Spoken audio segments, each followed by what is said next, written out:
brutal, impactante y completamente te deja sin aliento la nueva temporada de X-Men 97. Así como uno lo podía ver en los trailers e intuir, puedo decir de que esta nueva temporada es magnífica. Aparte de que es número uno en Disney Plus en los rankings de series de Marvel, bueno, es actualmente una de las mejores series de Marvel en Disney Plus. Así de que ve corriendo a verla si no lo has hecho, porque no subestimes esta serie animada que está simplemente increíble, ampliando el mundo de los mutantes como nunca antes los has visto. Esta segunda temporada es bastante continuista, así que si se te ha olvidado algo de cómo terminó la primera temporada o pequeños detalles, sería bueno que le des una revisitadita, pero no es obligatorio. La serie se puede entender bastante bien, pero si no te quieres perder detalles, sería un buen consejo. E incluso va más allá de eso.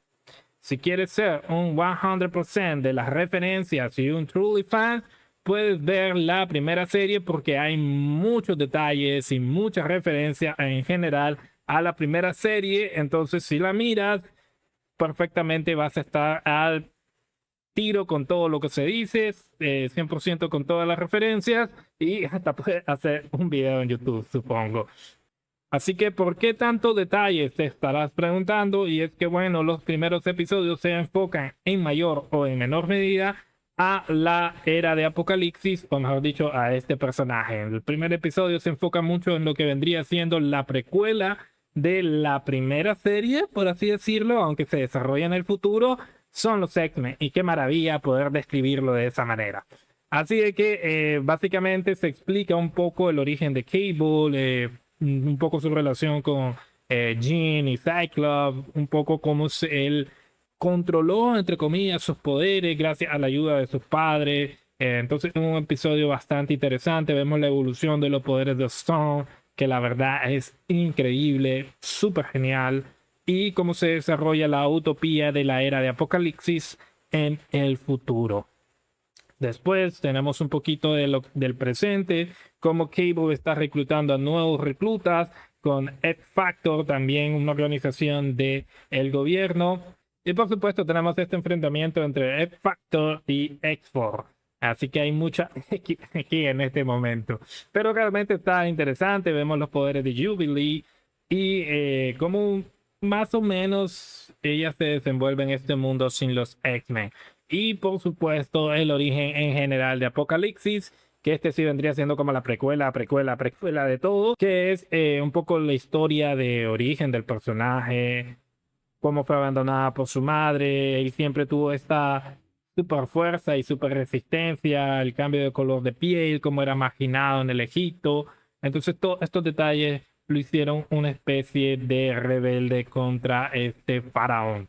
Que es lo más interesante es que el faraón es Kang y podemos ver cómo X-Men va combinando todos estos cameos, va combinando todas estas franquicias de este personaje de, por supuesto, más relacionado a los Cuatro Fantásticos, pero ya sabemos que X-Men hace referencia a todo el mundo animado de Marvel y fue súper genial ver cómo interactuaba Kang con los X-Men en este multiverso que te hace pensar o querer ver series de Capitán América, Los Cuatro Fantásticos, Spider-Man. Entonces, como tener una especie de MCU en animado.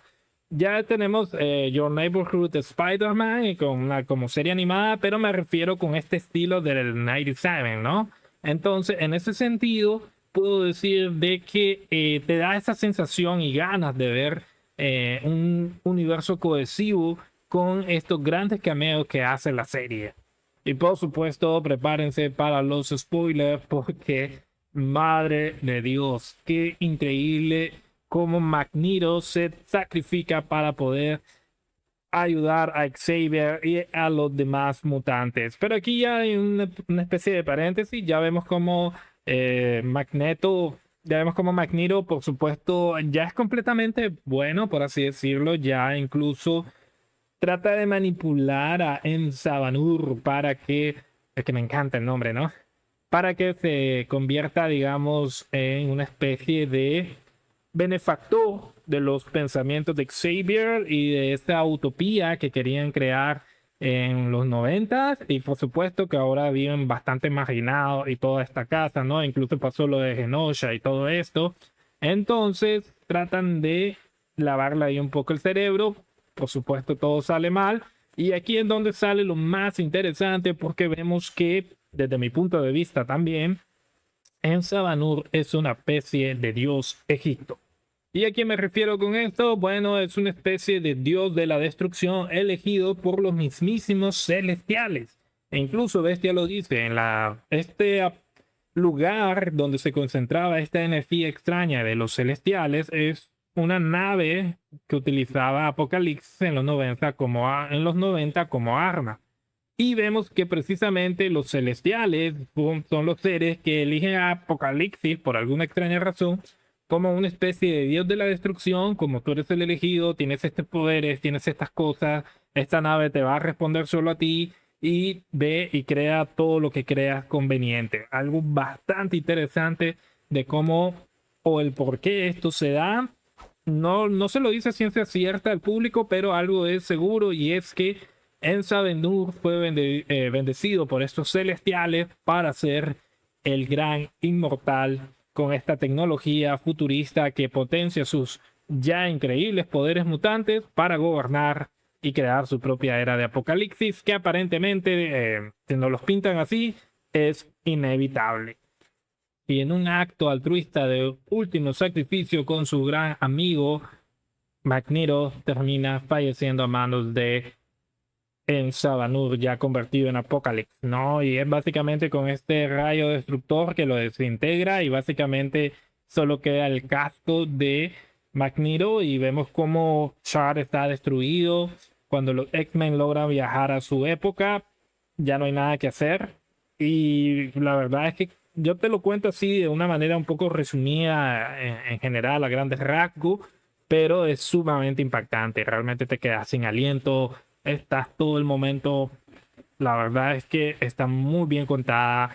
Y bueno, ya se habla pues de un onslaught para un poquito de la serie. Y todo esto pasa prácticamente en el middle season. Así es que o sea, yo no puedo imaginar cómo podrá terminar esta temporada. O sea, si esa fue la middle season, me parece increíble cómo va a terminar esta temporada. Nos va a dejar con la cabeza explotada con tantas cosas, ¿no? Así es que realmente creo de que es una serie bastante entretenida. Tiene lógica de que sea la serie más popular actualmente de Marvel, de Disney. Y veamos, chicos, ¿tú qué opinas? Déjame en los comentarios si crees que es una serie que se merece ver, porque de nuevo, muchas personas al ser animada e incluso ser una especie de continuación de algo más largo, como que no le dan el chance. Yo te digo, dale la oportunidad porque está increíble. La primera temporada ya tuvo sus galardones, muchos hablaron de ella y es porque realmente vale la pena. Ve a ver X-Men 97 porque está increíble y por supuesto si ya la viste y con lo que te he contado, déjame en los comentarios qué te pareció el sacrificio de Magneto, si crees que fue un poco innecesario, si las cosas hubieran sido de otra manera, si no hubieran sido tan terco, o si crees que fue una sabia decisión. Así que vamos a ver qué tal. Y bueno, chicos, suscríbete y te dejo en una de estas dos etiquetas el siguiente video. No te lo puedes perder. Marvel, DC o el mundo geek. Yo soy Wetex. Hasta la próxima. Te veo allá.